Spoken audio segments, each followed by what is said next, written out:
Pour un oui ou pour un non est une pièce de théâtre que tu trouves peut-être assez surprenante, voire déstabilisante. Tout d'abord, tu l'as sans doute remarqué, cette œuvre courte ne comporte ni acte ni scène. Elle prend la forme d'une sorte de dialogue continu. Ensuite, les personnages n'ont pas de prénom. Ils sont désignés par une lettre et un chiffre. H1, H2, H3 pour les hommes et F pour le personnage féminin. Enfin, l'intrigue peut paraître elle aussi assez singulière. En effet, deux amis de longue date se disputent et la raison de leur conflit peut sembler, au début au moins, assez anodine, insignifiante. Pour éclaircir tous ces points et démêler les mystères de cette pièce de théâtre, je te propose de découvrir un point détaillé sur le parcours théâtre et dispute afin de t'aider à prendre du recul et à enrichir tes dissertations. À tout de suite! Commençons par disséquer le mot dispute. Selon la définition du Larousse, disputer signifie débattre, examiner, philosopher. Se disputer, en revanche, est un échange plutôt violent de paroles entre personnes qui s'opposent. Dans une dispute, chacun avance des arguments, des contre-arguments, fait des reproches, et cela peut même dégénérer des mots blessants, des insultes, voire des gestes agressifs. Voici une petite liste de synonymes du nom commun dispute, du moins fort au plus fort et que tu peux utiliser. Un désaccord, un différend, ce substantif est extrait du texte lui-même, un accrochage, une prise de bec, une querelle, une altercation, un affrontement, un conflit. Si l'on ajoute la notion de théâtre, plusieurs questions se posent. Quel est le déclencheur de la dispute? De quoi est-elle le symptôme? Qu'est-ce qu'elle révèle en profondeur? Est-elle progressive ou immédiate? Comment est-elle surtout mise en scène? Enfin, quelle est l'issue de la dispute? Est-ce que crever l'abcès mène à une solution ou à un compromis? Sache que la dispute est un thème central au théâtre. Il faut dire qu'elle crée une dynamique puissante, avec des rebondissements, des coups de théâtre. Elle met aussi en lumière les tensions entre les personnages et leur difficulté à communiquer. Elle révèle enfin les intentions ou les émotions cachées des uns et des autres. Lorsque H2 raconte avoir fait des démarches administratives pour pouvoir rompre son lien d'amitié, il fait justement cette remarque. Il y avait d'autres cas du même ordre, entre parents et enfants, entre frères et sœurs, entre époux, entre amis. Justement, les dramaturges, donc les auteurs de pièces de théâtre, dissèquent les tensions entre ces couples d'opposition. Parents et enfants ou frères et sœurs, comme dans la pièce Juste la fin du monde de Jean-Luc Lagarce, écrite en 1990. Louis, après des années de silence, revient voir sa famille pour leur annoncer une terrible nouvelle. Sa mort prochaine. Et oui, il se sait gravement malade. Mais à peine arrivé, sa mère, son frère et sa sœur l'assaillent de reproches. Chacun expérimente à sa manière la douleur causée par son absence. Louis repart sans avoir jamais réussi à leur confier son terrible secret. Les conflits entre époux est une autre source d'inspiration. Dans la pièce de 1879, La maison de poupée de Henrik Ibsen,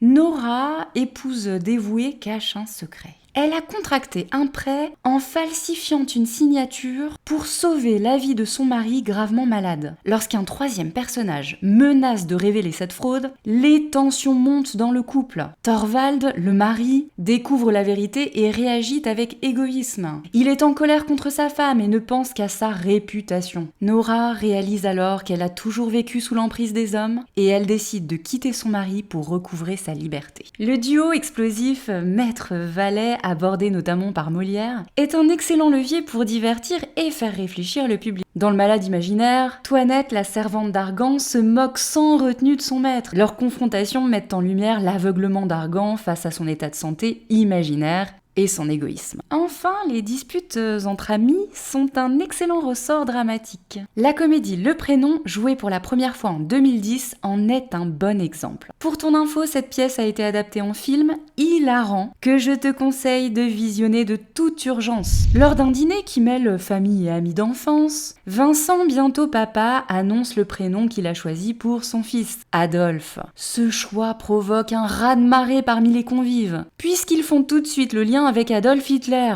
S'ensuit une série de disputes, de révélations où les ressentiments, les non-dits accumulés depuis des années ressurgissent. Cette histoire te rappelle quelque chose ? Et oui, dans la pièce Pour un oui ou pour un non, les vieilles rancœurs entre amis refont surface. Pourtant, au début de la pièce, l'échange est cordial entre H1 et H2. On comprend qu'ils sont amis de longue date et qu'ils ont de bons souvenirs ensemble. Tu te souviens comme on attendrissait ta mère? L'échange est serein, ponctué de compliments réciproques. Tu as toujours été très chic. Toi aussi, tu as toujours été parfait, un ami sûr. D'emblée, H1 interroge cependant son ami. Qu'est-ce que tu as contre moi? En y mettant les formes, je voudrais savoir. L'usage du conditionnel voudrait traduire une demande polie, presque hésitante. Tu dois donc retenir qu'en ouvrant le dialogue, H1 semble croire au pouvoir du langage. Ce dernier peut permettre d'éclaircir, d'expliquer les choses, de mettre des mots sur les mots, MAUX, et de dissiper un malentendu. H1 dit d'ailleurs « ça ne peut que nous faire du bien ». Il mène alors une véritable enquête en posant des questions à son ami. Alors, pourquoi? Ou en l'encourageant à se livrer à travers des verbes à l'impératif « dis-moi » et « c'est quand même », ce qui éveille naturellement la curiosité du public. H2 de son côté esquive et se cache derrière de fausses excuses pour justifier son comportement. J'ai peur de déranger. S'il minimise au début l'événement déclencheur, ce n'est rien, il finit par s'expliquer. Un jour, après s'être vanté d'un petit succès, son ami lui a répondu « c'est bien ça ». Ici, nouvelle perception du langage. Cet outil censé apaiser les tensions devient au contraire complexe, dangereux. Comme le souligne H2, en parler seulement, évoquer ça peut vous entraîner. Il ne termine pas sa phrase, mais on devine la suite. Cela peut vous entraîner très loin, dans un engrenage de malentendus. Ce n'est donc pas tant les mots employés par H1 qui ont créé le malaise, mais la façon dont ils ont été prononcés, juste avec ce suspens, cet accent. Eh bien, figure-toi que cela renvoie à la notion de tropisme. Chez Sarraute, les tropismes désignent ces mouvements invisibles qui se produisent en nous en réaction à des mots, à des intonations, comme le ton ou le rythme d'une phrase, ou à des signaux très subtils. Cela se manifeste par une légère gêne, un doute, une émotion furtive, des sensations dont on n'a pas toujours conscience et qui influencent nos paroles, nos gestes, notre comportement. Imagine que quelqu'un te fasse un compliment, mais à cause du ton employé, d'une légère grimace de la part de ton interlocuteur, tu sens que cela manque de sincérité. Une petite sensation d'inconfort naît en toi. Cette micro-réaction, c'est un tropisme. Il peut te pousser plus tard à te méfier de cette personne. Ça y est, tu l'as bien compris. H2 a mal réagi à la remarque de H1 parce qu'il a perçu que son ami l'avait prononcé avec une pointe de mépris, de condescendance. Cela l'a donc poussé à prendre ses distances. H1, stupéfait, n'arrive pas à y croire. Ça ne peut pas être ça. À partir de là, les langues se délient. La parole attise les tensions et les personnages s'enferment dans une spirale de reproches et d'incompréhension. Justement, qu'est-ce que ce déclencheur révèle au grand jour? Tout d'abord, le fait que H2 a entamé des démarches pour rompre son amitié. À la suite de cette demande qui échoue, H2 découvre que sur son casier judiciaire, il a été désigné comme celui qui rompt pour un oui ou pour un non. Autrement dit, celui qui met fin à ses relations pour des raisons insignifiantes ou futiles. Note bien que le titre de la pièce met en lumière deux termes opposés, oui et non. Ce contraste reflète en réalité deux conceptions du monde qui s'affrontent. H1, conformiste, évolue dans un milieu aisé et adhère aux conventions. Il dit oui aux règles et aux attentes de la société. H2, plus marginal, autrement dit en marge à l'écart, refuse de jouer le jeu. Il dit plutôt non, je ne joue pas le jeu. C'est vrai, tu t'es toujours tenu en marge. Deux camps opposés donc, celui de ceux qui, selon H1, luttent et créent la vie autour d'eux, et celui des ratés, comme les appelle H2, ceux qui refusent et échouent à s'intégrer dans ce mouvement. H2 reproche donc à H1 de lui avoir tendu un piège, cherchant à l'attirer dans son univers. Comment? En lui proposant un travail qui l'amènerait à voyager. H2 se méfie. Pour lui, cette offre est un cadeau empoisonné, conçu pour l'appâter et ensuite l'enfermer dans un monde auquel il n'appartient pas. Deuxième reproche, H1 ne cesse de mettre en avant son bonheur de manière ostentatoire, c'est-à-dire qu'il le montre. Alors tu t'es mise à déployer, à étaler, dit H2, en référence au moment où H1 exhibe son petit couple parfait, ou sa paternité. Enfin, H2 accuse H1, ainsi que ses semblables, d'être constamment dans le jugement, en croyant qu'un seul mode de vie est valable et acceptable. Mais en tout cas, on n'est pas sur vos listes, et c'est ce que vous ne supportez pas. H1 H1,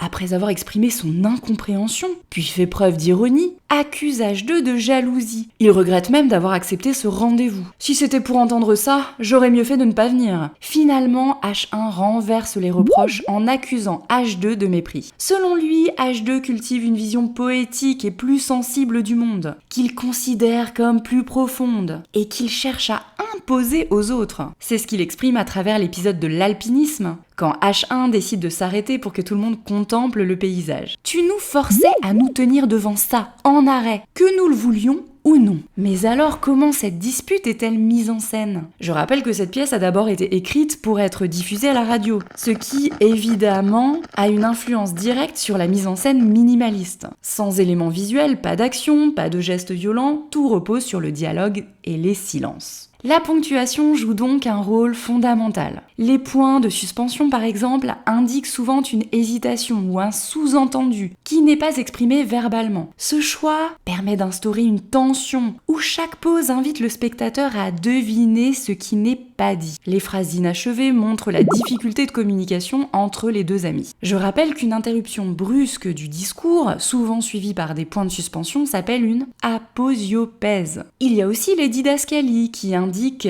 également des silences. La dispute se matérialise également par une inversion des rôles, une sorte de renversement. H2, qui se présente d'abord comme la victime dans la première partie de la pièce, est celui qui exprime ses reproches, jusqu'au moment où il pose la main sur l'épaule de son ami. À cet instant, les choses basculent. H1 se positionne à son tour en victime. « Quand tu m'as tapoté l'épaule, c'est bien, ça », dit-il, en soulignant l'inversion du rapport de force entre eux. Enfin, tu l'as sans doute remarqué, les propos, les reproches vont crescendo, du moins fort au plus fort. H2 avoue que dans le Dauphiné, il a eu envie de tuer H1. Ce à quoi H1 répond « Et moi aussi ». Et tous les autres, s'ils avaient pu parler, ils auraient avoué qu'ils avaient envie de te pousser dans une crevasse. H2 le confirme un instant plus tard, c'est un combat sans merci, une lutte à mort. Justement, après un tel échange, l'on peut se demander si une résolution du conflit est envisageable. La fin reste ouverte, mais tout laisse à penser que la guerre est sans fin. H1 et H2 sont deux soldats de deux camps ennemis qui s'affrontent, incapables de trouver un terrain d'entente ou de se réconcilier. Les tentatives d'intervention d'arbitrage sont inefficaces. D'un côté, la justice ne peut pas autoriser une rupture amicale pour ses motifs. D'un autre, les voisins ne parviennent pas à trancher la dispute. Cela renforce l'idée que le conflit est profondément enraciné. Ce qui est confirmé par l'antithèse finale, oui, non. Oui, j'espère que cette vidéo t'a plu. Non, je souhaite que tu ne l'aies pas trouvée trop longue. Ta coach de français, elle aussi, a besoin de soutien. Si tu as aimé ce contenu, mets-moi un petit pouce levé et abonne-toi à ma chaîne pour d'autres vidéos spéciales bac français. À bientôt!